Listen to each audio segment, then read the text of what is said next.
In early 377, the Visigoths of Fritigern defeated the Romans near the city of Markianople, after which they engaged in robbery and plunder throughout Thrace.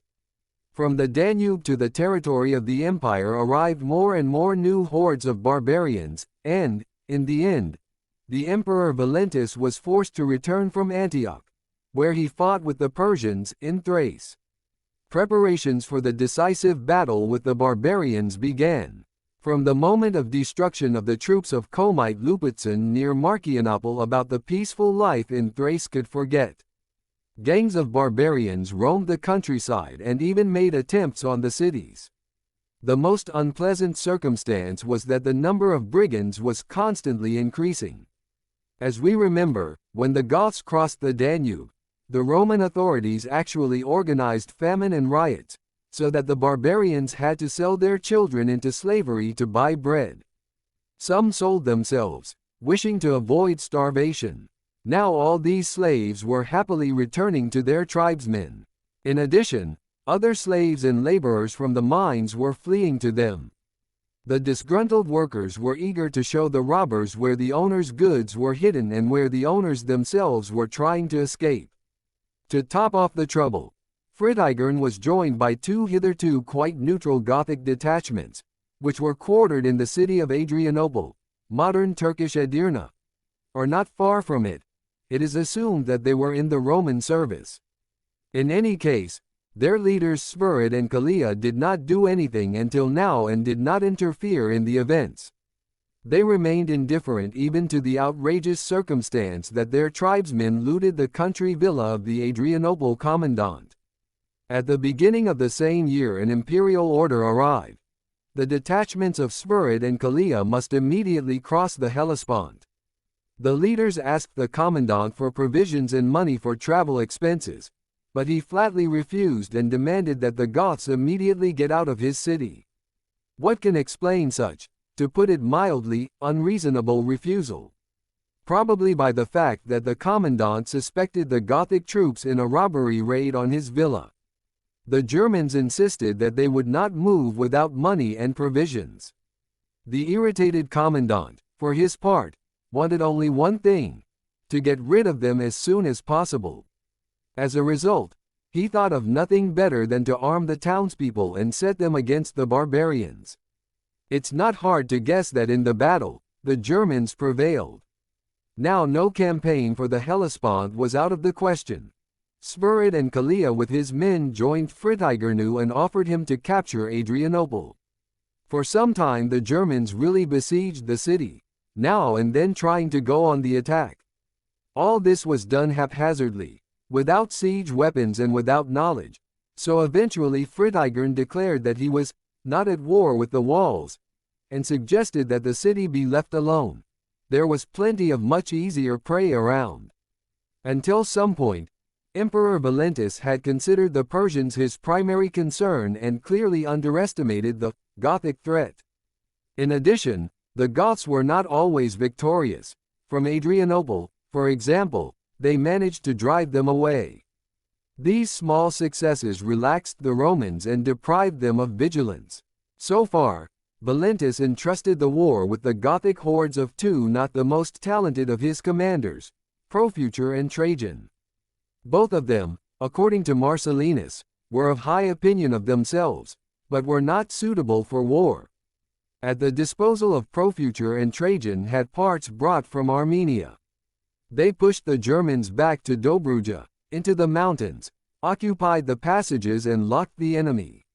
While the Germans were starving in the siege, the legionaries were waiting for help, which, at the request of Valentus, sent his nephew and co-emperor Gratian, were to come Frigerid with Pannonian and Transalpine auxiliary units, and from Gaul, the chief of the imperial guard Richomer with his cohorts. The help from his nephew, however, was ineffective.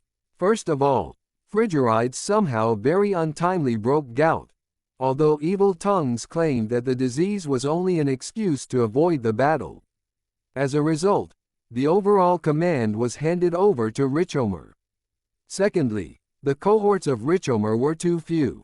and it happened because of the intrigues of another Roman commander with a Germanic name, Merobabda, that more Povietsia about entrusted to his care Gaul, rather than the troubles of Thrace. If you take away from Gaul most of the army, reasoned Merobab, no one can guarantee that because of the Rhine will not be attacked by barbarians. And so, north of the city of Toma, modern Romanian Constanța, in Dobruja, Richomer with those troops that were at his disposal, joined Profuture and Trajan. Opposite the Romans was located Germanic camp. It was what would later be called a tabor, carts placed in a circle and acted as fortress walls. In German, such a fortification was called a Wagenburg. Inside this mobile fortress hid innumerable hordes of barbarians. To attack such a fortification seemed suicidal, so the Roman commanders decided to wait. Sooner or later the Goths would dismount. That's when they would be vulnerable. Naturally, the barbarians themselves thought of the same thing, so they did not think of moving anywhere. Those bandit gangs that had been plundering the area began to flock to the Wagenburg. In the end, the overcrowded tabor, like a boiling cauldron, was ready to explode. As a result, at dawn, the Germans, coming out from behind the fence, pounced on the legionaries. Those, disciplined, took their places, each in his maniple, closed their shields. The Germans, who were much more, acted maces, daggers, looking for the slightest gap in the line, and finally broke through the left wing of the Romans. In the breakthrough immediately rushed Roman reserve. The battle broke up into thousands of small fights. By evening the battlefield was strewn with dead bodies, but only darkness stopped the battle. Enemies dispersed, no longer observing any order. The losses on both sides were more than considerable. In this regard, you cannot call the winner. The Germanic, as well as the Romans, was a very large damage. And yet the Romans left the battlefield to the enemy and withdrew to Markianople. This battle took place in the late summer of 377. Richomer returned to Gaul, promising to bring more reinforcements from there. To Fritigern, however, also came reinforcements, and it was more numerous and much more timely than the Romans.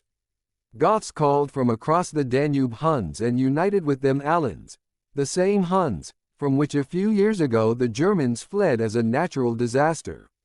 Now the Visigoths of Fritigern had no supernatural terror of them and regarded them as allies, albeit temporary. There was no Roman barrier on the Danube that could make it difficult for the nomads to cross. In this sense, it is worth noting that during their flight from the Huns, the Ostgoths and their fellow Visigoths counted on this water barrier as irresistible in vain.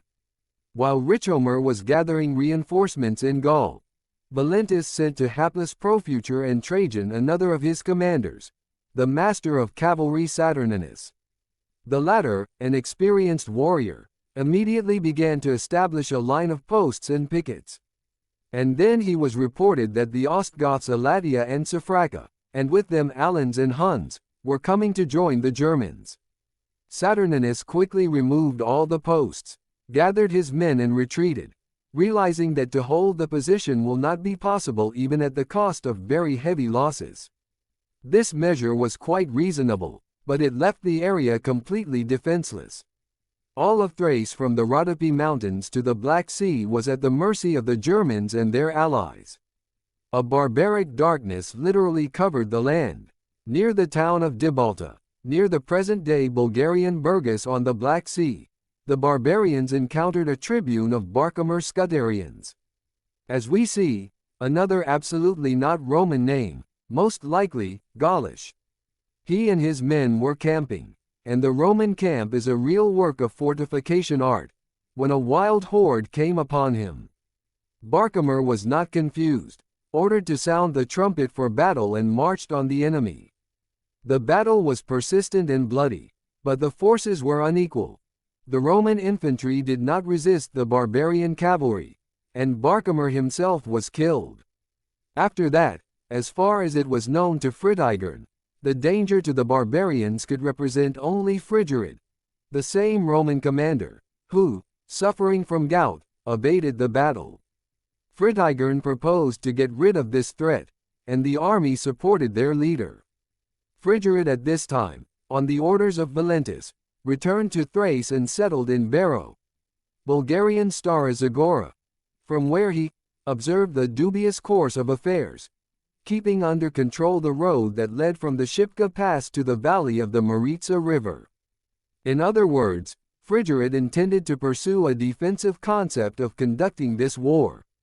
Having learned from scouts that a large force of barbarians was moving on him, Frigerid immediately withdrew over the steep mountains into Illyria, and there he suddenly came across a detachment of an Ostgoth chieftain named Pharnobius.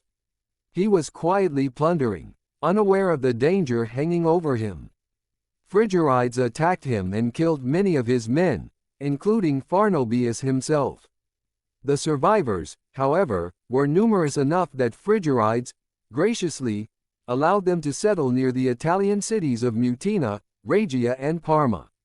History is silent about the reaction of the local inhabitants to the appearance of such neighbors. By this time Emperor Valentis finally realized that the situation was very serious. He hastily made peace with the Persians and returned to his capital Constantinople in the spring. At home, Valentis was met without enthusiasm. The Roman Empire, as if it was not enough external enemy, shook internal, including religious strife. Valentis as an Arian was considered a heretic, and the Catholic rebellion actually forced him to leave the city. The general command of the troops was given to Sebastian, who arrived from the Western Empire, from Italy, a commander very prudent, and the untalented Trajan was removed from command, but remained with the army. On June 11, 378, Valentis reached from Constantinople to the imperial villa of Melantiades. Melantiades was located in 27 kilometers from capital. Here Valentis has placed the headquarters and, according to Marcellinus, has tried to arrange to itself soldiers by issue of a salary, food allowance and repeated ingratiating speeches. Big events were looming, and it was felt by all. Extraordinary, indeed, will happen very soon, near the city of Adrianople. But this battle should be considered separately.